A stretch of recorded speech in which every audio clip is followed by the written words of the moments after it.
बर्रा गांव में गौवंश की हत्या का मामला सामने आया है। इस पर क्या कुछ कहना चाहेंगे? इस पर पुलिस ने कार्रवाई तो की है।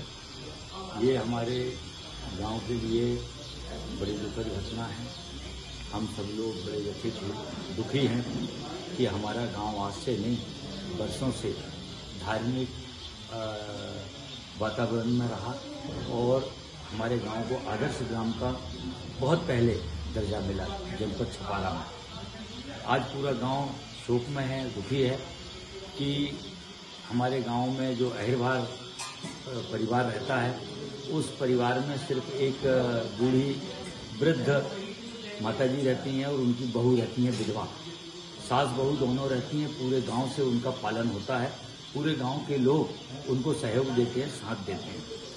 पर कल रात में उनका एक रिश्तेदार जो गणेशगंज का है, रामकुमार अहिरवार, और एक साधक सोनी का जो मुझे जानकारी मिली राजकुमार अहिरवार, उनके रिश्तेदार थे, दमान थे।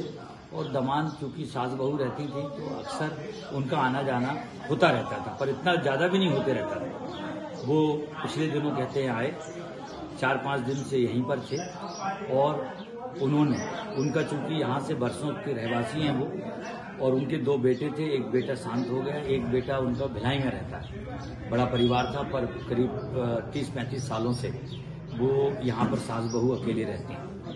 दमाद आया, 4-5 दिन से यहाँ रह रहा था और कल उन्होंने एक बचिया को उन्होंने ये वारदात कर दी।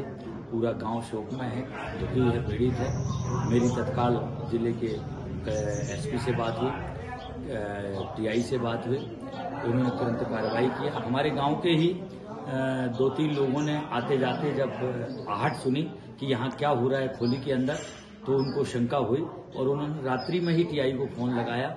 टीआई ने सजगता के साथ मामले को संज्ञान में लिया और तत्काल यहाँ पर आया और गांव के आखिरी छोर में टोला जिसको कहते हैं, टोला में ये अहिरवार परिवार रहता था, वहाँ पर ये वारदात हुई और उन्होंने तुरंत जो वारदात कर रहे थे, जो दोषी थे, दोनों लोगों को पकड़कर पुलिस ने ले गई।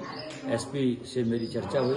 मैंने उनसे एक ही आग्रह किया कि कठोर से कठोर कार्रवाई होना चाहिए, कठोर से कठोर उनको सजा मिलनी चाहिए। और उन्होंने ऐसा क्यों किया? हमारे गांव, हमारे इलाके में कभी ऐसी परिस्थितियां निर्मित नहीं हुई। आखिर में वो हमारे गांव के नहीं थे। हमारे गांव कैसे आए? रिश्तेदारी के कारण आए। रिश्तेदारी का फायदा उठाकर उन्होंने इतनी बड़ी वारदात को अंजाम कैसे दिया? उनको कहां से सह मिली? इसके पीछे उनकी मंशा क्या थी? इसके पीछे उनका उद्देश्य क्या था? मैंने जिले के कप्तान एसपी से बात किया, टीआई से बात किया कि इसकी सूक्ष्म जानकारी इकट्ठी करना चाहिए कि आखिरकार एक धार्मिक गांव में, जिसमें कि हमेशा धर्म का काम होते रहता है, मेरे गांव में सुबह 4 बजे से ब्रह्म मुहूर्त में हमारे गांव के पुरोहित जी उठते हैं और मां भगवती की पूजन अर्चन करते हैं। हर 15 दिन में रामायण मंडली का आयोजन होता है। आज से नहीं, बरसों से हमारा गांव बहुत धार्मिक आस्था का केंद्र बिंदु रहा है। धार्मिक धर्माचार्यों का आवागमन रहा है। इस पवित्र गांव में इस तरह की वारदात करना निश्चित रूप से किस ओर इंगित कर रही है? मैंने एसपी साहब से स्पष्ट शब्दों में बात किया कि गांव का कोई व्यक्ति इसमें संलग्न नहीं है।